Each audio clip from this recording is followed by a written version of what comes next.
Hello mga kayaya, magandang araw sa lahat. For today's video, kung nakikita nyo, yung yaya may sariling mundo. Sariling mundo always naman. Ayan, habang naglalaro yung mga little boss, yung mga kaibigan nila, ayan, lalangoy-langoy lang, pero I always my eyes to them. And actually, I would like to share, being as a nanny here in Turkey, napakagaan po ng trabaho kasi kung yaya ka lang. And about naman sa sahod, masasatisfied ka talaga kasi mataas sila magpasahod. Ayun nga lang, syempre kahit anong laki ng sahod natin, kung breadwinner tayo, no choice tayo, kailangan nating padala sa mga pamilya natin sa Pinas yung mga kinikita natin dito. Share ko rin nga pala sa inyo, bagong dating ko dito sa Turkey. Takot akong umitim. Yeah, as usual, mga Pinay tayo, syempre. And syempre that time, pagdating ko dito, I don't have idea kung bakit sila na laging nag-stay sa dagat, ganyan. Kaya after ko mag-swimming, shower ako kaagad. Kasi di ba tayo sa Pilipinas, nagsiswimming tayo once a year, twice, like that. Pero dito, pagka summertime, halos dito na sila tumira sa dagat. 8 years being a nanny here in Turkey. Ang dami kong natutunan.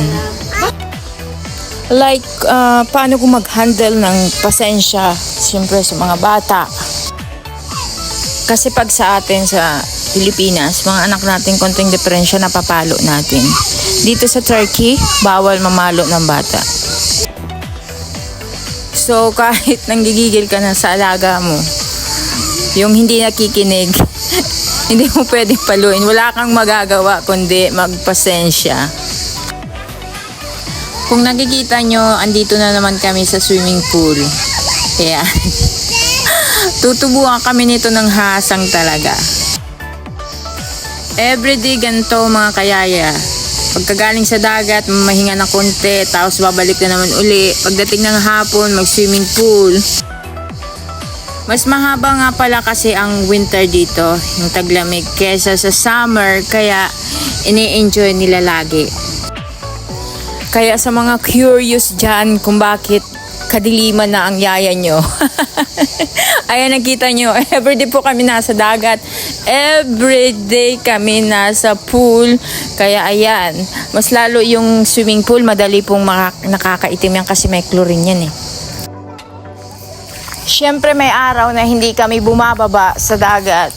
Pagka mahangin, kaya yung ginagawa namin, namamasyal sa labas. Ini-enjoy namin yung summer. Hindi sila pumapayag na ma-board yung mga bata kasi enjoyment, summer is enjoyment. Kaya kami mga yaya dito sa Turkey, kailangan full energy pagdating ng summer.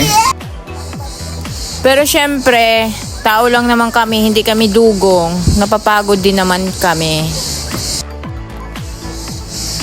Ini-enjoy na lang namin yung pagiging yaya namin dito. Yung magpiling-pilingan na feeling rich, feeling model, feeling artista, lahat na.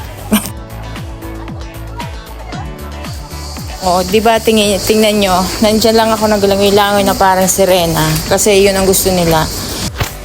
Yung andyan ka lang nagsiswimming kasama ng mga alaga mo, kahit ba tinitingnan mo lang sila, trabaho na yun. Yung problema lang dito talaga yung naging kampon ka na ng kadiliman, kampon ni Dugong dahil sa kulay mo. And we don't have choice kundi magbilad lagi na kagaya nila. Naiinggit yan sila sa mga kulay natin kasi kahit anong bilad nila, hindi nagbabago yung kulay. Ang tagal-tagal. Sa katulad kong mga yaya dito sa Turkey, nais ko lang sabihin na saludo ako. Saludo ako sa ating lahat dahil sa tapang na pinapakita natin araw-araw sa trabaho natin. Hindi ganun kadali ang trabaho natin pero ito pinagpapatuloy natin. Patuloy tayong lumalaban para sa mga pangarap natin, para sa pamilya natin sa Pilipinas. Sana bigyan tayo palagi ni Lord ng lakas sa pang-araw-araw. Hanggang dito na lang pala yung video ko. Maraming salamat sa panunood. God bless us all. Thank you!